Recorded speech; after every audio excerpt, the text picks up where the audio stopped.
take the heart of a human being and transform it into your heart. We thank you, we worship you, we honor you. We take authority over every principality, every ruler, every power of darkness in high places. And we bring you down now in the name of Jesus Christ. And we command you to the feet of Jesus Christ. Long enough for everyone gathered here to hear the message of the Lord God and make an intelligent decision. In Jesus' mighty name. Amen. Hallelujah. Amen. We have your seats. God bless you so much. So today is day 7 of learning on prayer. Because it started last Monday, today is day 7, isn't it? 5 days, today is Tuesday, okay? So on the 7th day, the Lord finished everything. 7 is a number of completion, 7 is a number of perfection. And so I'm expecting that there's something special the Lord will do for us today. Anyone expectant? I want to also ask, has anyone's prayer life begun to change? Anyone feeling your prayer life has started changing? Just lift up your hand, I'd like to see. Because today when I was coming, I was saying, Father, may we not teach on prayer for people to hear, but for them to begin to change. Because you know the thing with teaching on prayer is that when somebody teaches on prayer according to the leading of the Spirit of God, you become hungry for God. You begin to find yourself wanting to pray. In fact, normally even when we do our Facebook live videos about prayer, a lot of people tell me that at some point they couldn't even hear me. They got into prayer and began to call on the living God. That's how you know it's the Spirit of God. The Bible says in, I believe it's Psalms 42 verse 7, that deep calls unto deep. Deep calls unto deep. And the sound of his water sprouts. And then it says that the waves of the Lord, they have broken me. They have overflown over me. I don't know if you've ever gone to the ocean and, just stood there when the waves are coming. Anyone ever done that? Yeah? There's something special. If you haven't done it, please do it. Okay, if you can't swim, don't do it. But if you can swim, just go to the ocean and just when the waves are coming in, just be still. Go towards them and be still and just wait. And when a wave comes, jump on it and ride on it. It carries you and it just feels so amazing over your body. And that's the thing with prayer. When you spend time in the presence of God, deep calls unto deep. And the depth of God's water sprouts. That's what King David was talking about. King David talked about, quicken me, Lord, and I will be quickened. What is the quickening of God? The quickening of God is the quickening of the Spirit of God that just tells you, come into my presence. When you're in the presence of God, it tells you, be still in my presence. And then as you begin to just listen, maybe to worship, or you're worshiping God, and just saying, hallelujah. I love you, Jesus. Allow yourself to feel it. You're beautiful, Jesus. Focus on the Lord Jesus. Lift him up. Tell him, Jesus, you're wonderful. I have no other God but you. I have no one else in heaven. My heart and my mind sometimes may fail, but you are my strength. You are my strength. You are my strength. You are my strength. Jesus, come and be my strength. I love you, Jesus. Just in that stillness, as you exalt the name of God quietly, as you think about the name of Jesus, as you focus on the name of Jesus, there's a quickening as the Spirit of God comes. And you find yourself sometimes just breaking down in prayer. And you can't even explain why. That's the presence of the Spirit of God. And it's called waiting upon the Lord. They that wait upon the Lord shall renew their strength. They will mount up with wings as eagles. They that wait upon the Lord. Not they that are calling and calling and calling, but they that wait upon the Lord. They shall renew their strength. Are you weary? The Lord is calling you to the rest that is written about in Hebrews 4. That only those that love the Lord can enter into rest. Only those that are his can enter into rest. The wicked cannot enter into rest. There is a rest that only God can bring. A rest that amidst all the busyness, amidst everything, is found in the place of prayer. As you wait upon the Lord, he renews your strength. He renews your strength. You begin to mount up with wings as eagles. You begin to soar as the Spirit of God begins to tell you where to go, which direction to go. Perhaps you have a patient in hospital. The Lord is calling you into rest. The Lord knows that prayer is exhausting. Prayer is very tiring, and that's why a lot of people don't want to pray. It's tiring. But there is a rest. There's a prayer that brings rest. And that's what the Lord has told me to focus on today. You know, there is a warfare that you can do that is a warfare in the flesh. The nature of that warfare is the kind where it's like you're beating the air. Please, can I just ask that our cell phones just be off or at least on silent? There is a prayer that you can pray. And when you're done, you feel so exhausted and drained. And that is the prayer where the Spirit of God is not present. Those who love the Lord, those who worship the Lord must worship Him in spirit and in truth. Amen. If you worship the Lord in the flesh, you will be tired. But if you worship the Lord in the spirit and in truth, worship Him in spirit. That is the Spirit of the living God. God is spirit. And therefore we as spirit have to worship Him in spirit and in truth. I said yesterday I'll talk about fasting. A lot of us know fasting from a place of warfare. When you have somebody who's a boxer and they need to prepare for a match, a boxing match, and they need to prepare, they train, they do something called training. And Paul talks about training. He talks about beating up his body and causing it to be in submission to Christ. There is a way that a Christian trains. There is a way that an athlete trains. There is a way that you train. As a child of God, preparing for the day of warfare, you must train your body. And I know you might have heard that fasting is warfare. But I want to tell you, thank you so much. I want to tell you, much better. God bless you, Brother Joshua. The Lord teaches us that fasting is a way of tormenting your soul. You torment your soul. The purpose of fasting is not so that you can overcome something. Otherwise, then we will be saying that our Father God is weak, is an unfaithful Father, is a horrible Father, who you have to get hungry. You have to torture yourself for Him to hear you. So I want to ask you to remove that thought from your body, from your mind, and unlearn this. We do not fast for warfare, unless the Lord calls us into fasting for warfare. But before warfare comes, the Christian has to train themselves. You have to train yourself in the ways of God. For how will you go into warfare where the battle belongs to a God you do not know? You will fail. You'll be defeated. I want to quote, I think it's 1 Samuel chapter 2 or chapter 3, that talks about how the Israelites brought the Ark of the Covenant. And they brought it in even though Eli's sons had failed as the priests. And the Bible talks about Eli watching at the gate and his eyes were dimmed. His eyes were not just dimmed physically but also spiritually. Because even when little baby Samuel told Eli what God had said, what did he say? He is the Lord, let him do as he pleases. That is rude. How had the priest gotten to that level where he could say, he is the Lord, let him do as he pleases? He could have fallen before the Lord and repented. That was a hardness that had come. Please note, Eli had walked with God for a long time. And yet, he still fell. So meaning walking with God for a long time is not a qualification for us to think we have arrived. Until that day, when the Lord calls us home, we never have arrived. And we must watch our hearts and work out our salvation. And never be fooled by the length of our salvation. Otherwise, we will go to hell with the length of our salvation. So Eli says, he's the Lord, let him do as he pleases. And at the same time, just about that place, suddenly, the Ark of the Covenant is brought out because they are going to war. And they were used to the Lord going before them and them being the enemy being defeated without them doing much because of the presence of the Lord. Judah would go before them with praise. So they brought the Ark of the Covenant, but they had no fellowship with God. It is a dangerous thing to go into warfare when you don't know your God. You will be defeated, you will be destroyed, you could even die. It's called spiritual warfare for a reason. Only those who are prepared, only those who have gotten ready. It is warfare. Warfare requires you to be fit and ready. But a Christian does not prepare the same way that a boxer prepares, the same way that a runner prepares. We prepare ourselves for the day of war, for the day of trouble, through knowing our God.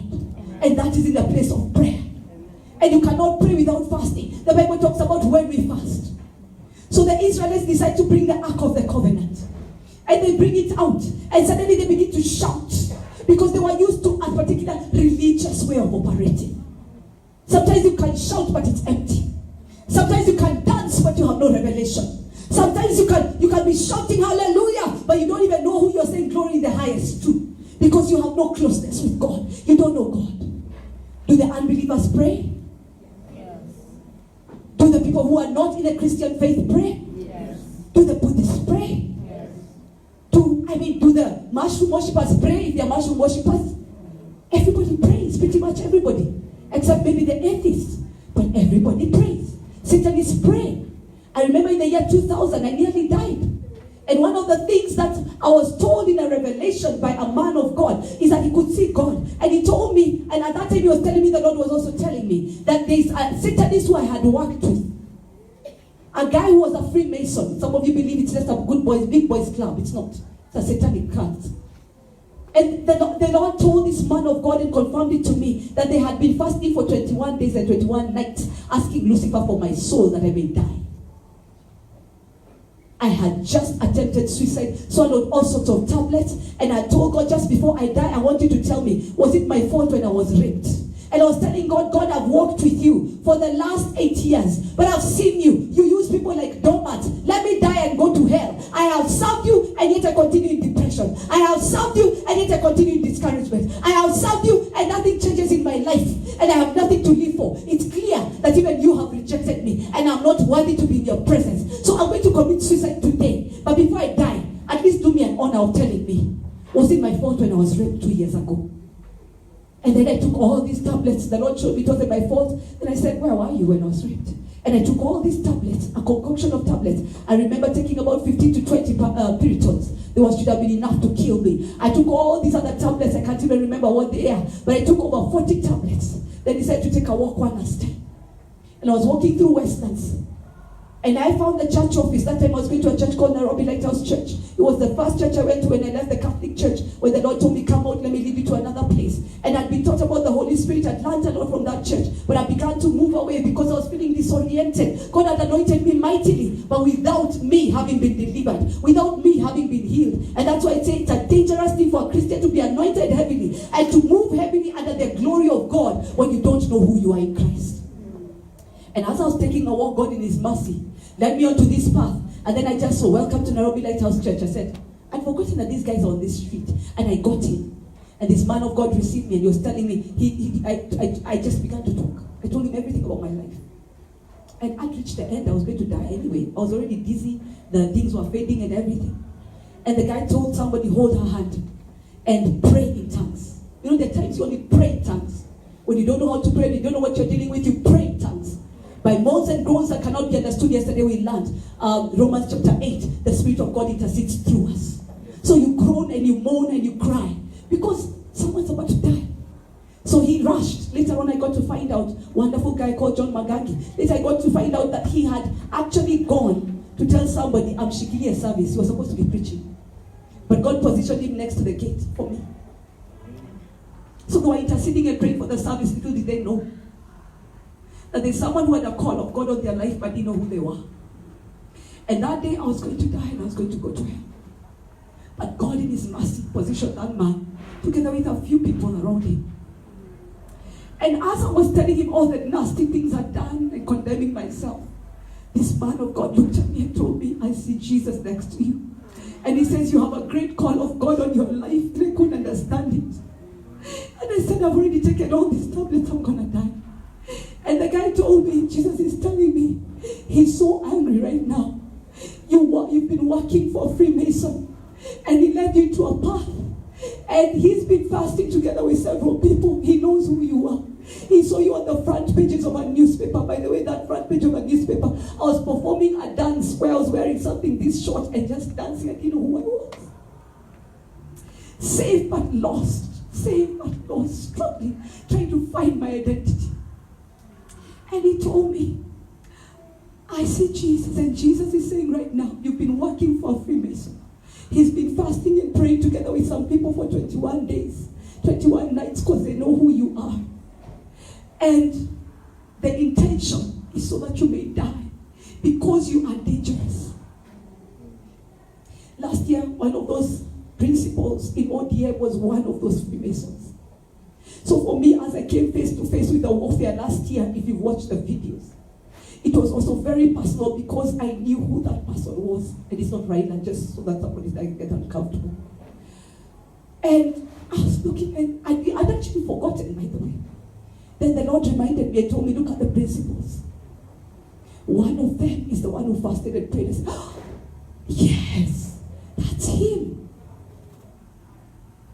Our God sees a future. Long and short of it, I'm here today, it means I didn't die. The tablets completely cleared from my system. I rededicated my life to Christ. The year 2000, April. And by September, I was married to a wonderful man. I've been married for 18 years.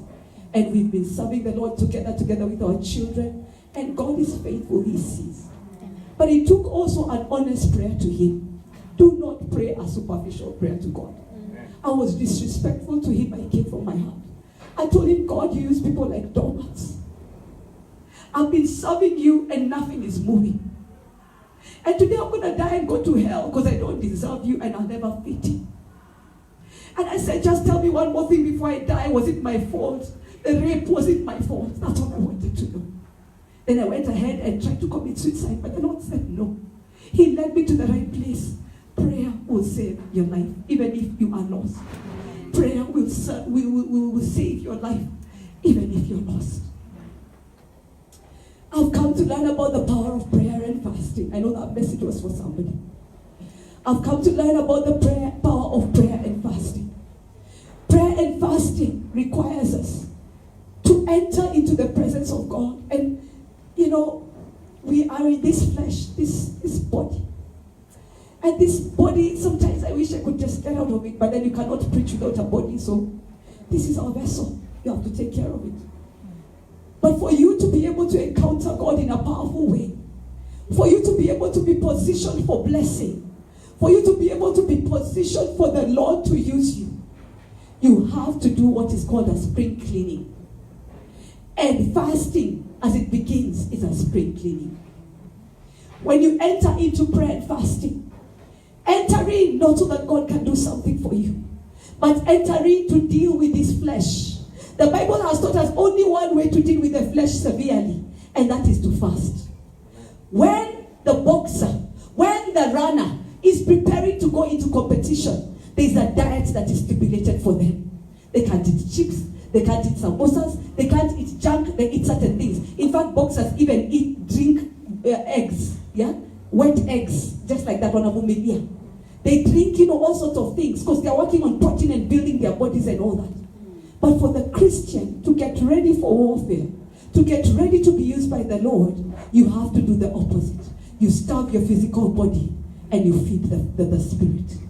The spiritual man feeds on the word of God. The spiritual man feeds on every word that comes from the mouth of God. Man shall not live by bread alone, but by every word that proceeds from the mouth of God.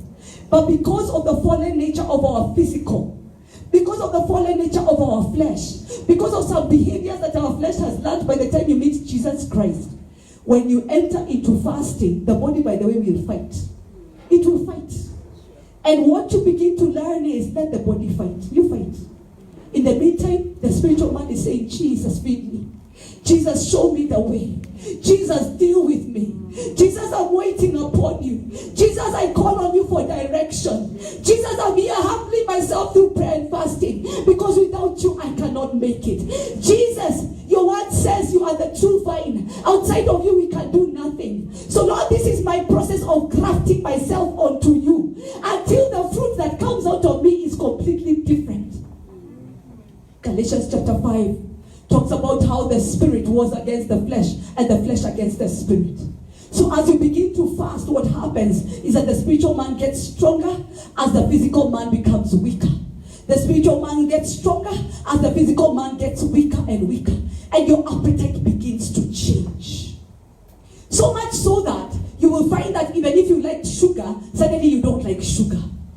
So much so that if you like junk, by the way, as you begin to get used to fasting, you begin to prefer natural foods. It changes you. And that is why the Israelites, by the way, were not getting funny diseases. To date, by the way, the Jews are known for not having funny diseases.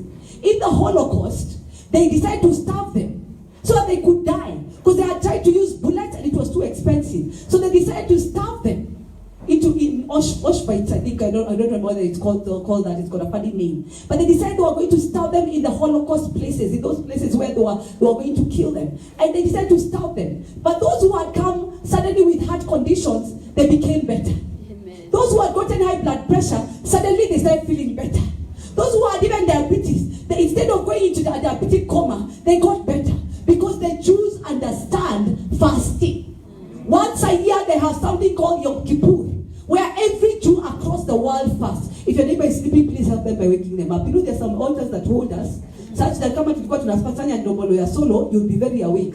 But then when you're talking about the Holy Spirit, the enemy makes you sleep so that you may not realize your redemption. And I tell people by this sometimes, if I'm sleeping during a powerful sermon, I don't even stand at the back. It makes you look spiritual, but you know yourself. So you're standing so that you can deal with your flesh. So, the Jews got better and better and better. You know, last year, after we finished fasting for the nation, it had been about 18 months. In every month, we were fasting more than half of the month. I lost count of how many days we had fasted. Last year, we had started the year before. When I went to hospital, because my body was feeling very funny, they did every test. The doctor asked me, what do you do? So I asked her, what do you mean? She said, other than your blood pressure, which is really low, which might mean that maybe you're an athlete because you exercise, and athletes normally have low blood pressure, everything else of yours is completely 100% perfect. So she knows me, so I told her, we've just been fasting and praying for this nation. And she said, yes, I've been following you online. And she says, everything is perfect. And then she starts telling me, don't you know that fasting has power? This is now the doctor telling me. They could not find what was wrong with me. I had low blood pressure and everything was swimming in front of me. Later on, I got to learn it was an attack. It was a spiritual problem. I have only about 8 minutes to go. We'll continue tomorrow. When you fast, when you pray, when you call upon the name of Jesus, you spend time with the Lord, and He begins to change you. He begins to transform you. And that is exactly what happened to Moses upon Mount Sinai, until when he came down, his face was glowing. Because you're spending time in the presence of God, and as the physical man begins to bow down, as the flesh begins to fade, as your appetite begins to change, you're drawing closer and closer and closer to God. And as you spend more time with God, because you desire more prayer, you become hungrier for God and hungrier for God. Earthly things begin to become strangely dim. You suddenly all you want is Jesus, until you get to the place where you're so hungry for God. By the way, part of the reason I had to leave work is because I'll go into the prayer room at lunchtime, and at 2 o'clock I'll begin to cry. I would cry until I say, Holy Spirit, comfort me. Where was I crying? I had to go back to work. I wanted to spend time in the presence of God. And I'm like, what is this job that has become a thing in my life? Lord, I'll even pray. Let me repent. I'll even pray and say, God, cause my bosses not to notice that I'm present. I'm not present. God, I'm going to push up to 3 o'clock. I don't want to encourage you to do that. But when the Spirit of God calls you and says, stay a little bit. I'm like, Spirit of God, I'm hungry. I want you. But then you're not telling God much. You're just feeding on Him. You're just listening to His secrets. He's teaching you from His word. He's telling you heavenly things. He's telling you, this is who I am. This is who you are to me. He's revealing to you all these things. And lots of the times that happens only through prayer and fasting. And you begin to hear so clearly from God as your spiritual man becomes weak. As your physical man becomes wicked. As your physical man begins to let go. Every demon, if you have any demon inside of you, it has to scatter. It has to flee. And Satan he can't. Remember Jesus saying to His disciples, they were asking, how come we could not cast out this demon? And He said, some things only go through prayer and fasting. Guess what? There's some things, there's some altars, there's some covenants in your life that you don't even know anything about, that are so deeply ingrained in your family, you don't even understand, you don't even know. Maybe you finally managed to get saved, but those altars and those covenants are still speaking, so that you're just a religious Christian. You're a Christian, but you're still gossiping. You're a Christian, but you're still full of hate.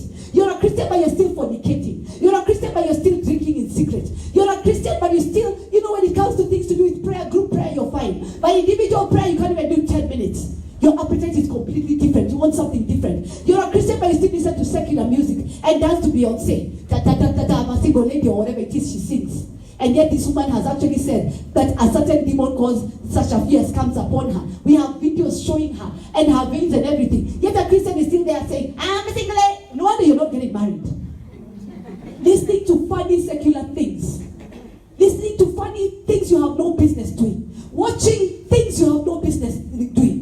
talks about there are places that the cross of Jesus Christ does not go. So you're busy trying to take the cross to these places where the cross of Jesus Christ does not go.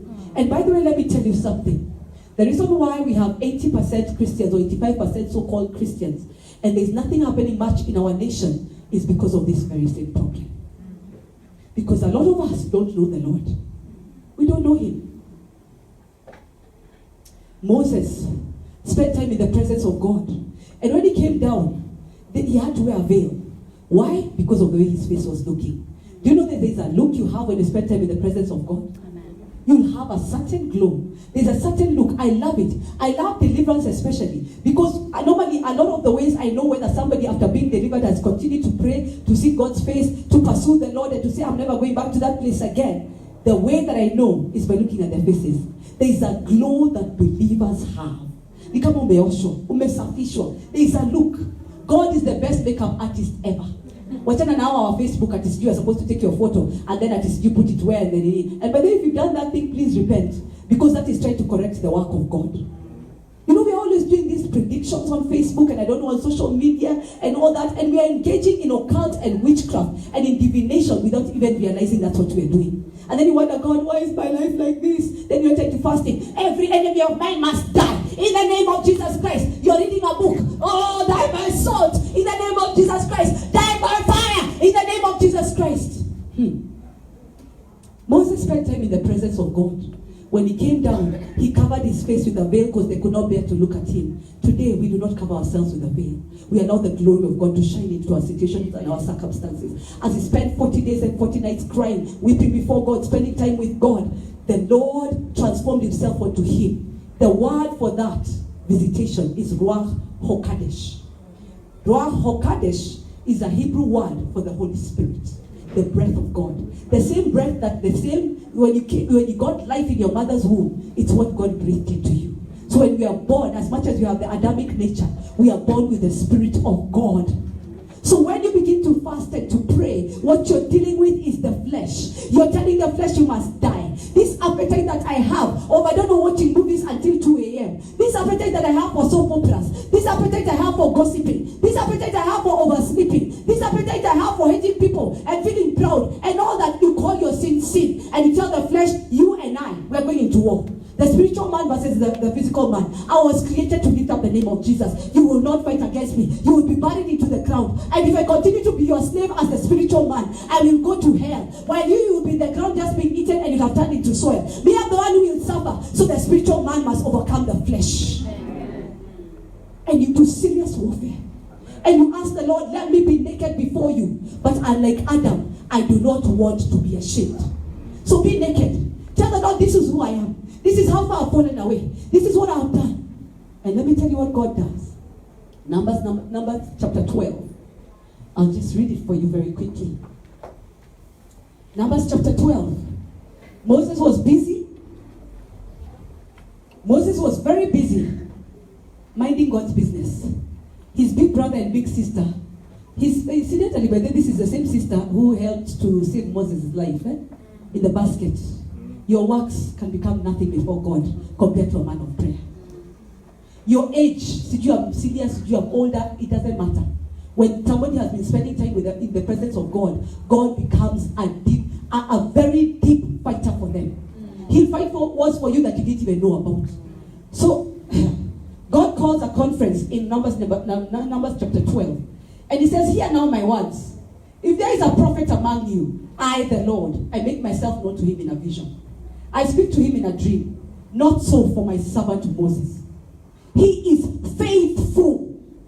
He is faithful. One of the fruits of the Spirit. He is faithful in all of my house. I speak with him face to face.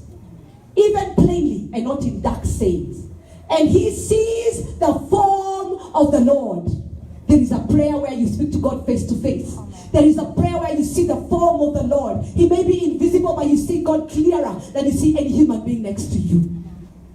Why then were you not afraid to speak against my servant? The Lord will fight for his friends.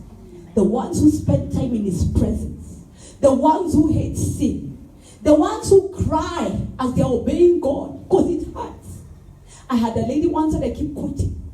After I had preached in a Sozo session, which you can read about on Sozo's Church of God Facebook page. Sozo Church of God is the name of the page. This woman came and told me, Apostle, I got into a business the wrong way. And I've brought my papers here today so that you can pray with me because I need to go and shut down my business. I've never seen such obedience. As you begin to fast and to spend time in the presence of God, the Spirit of God will begin to convict you of things that have no business being near the cross of Jesus Christ. He doesn't do it for himself. He can always create another perfect man. He does it for you. The place of prayer is the place where you're shaped, is the place where you're worked on, is the place where you're positioned for blessing. And the rest is easy. When you call on the Lord and say, God, my country is in trouble. Even before you say that, by then the Lord has already won. In July of 2016, the Lord told me, Kenya cannot enter into elections in the state that it is in. If it enters in this state, you will have a genocide worse than Rwanda. Begin to cry for revival. 18 months in advance. So as people were there, SOS, in the name of Jesus. We had been praying, we had been fasting for Kenya because God had already spoken to us in advance. We had been going around the nation. We have been calling on the name of Jesus Christ. Apostle Kimani also in Nakuru was doing that already. The place of prayer is the place God will warn you about things that are to come.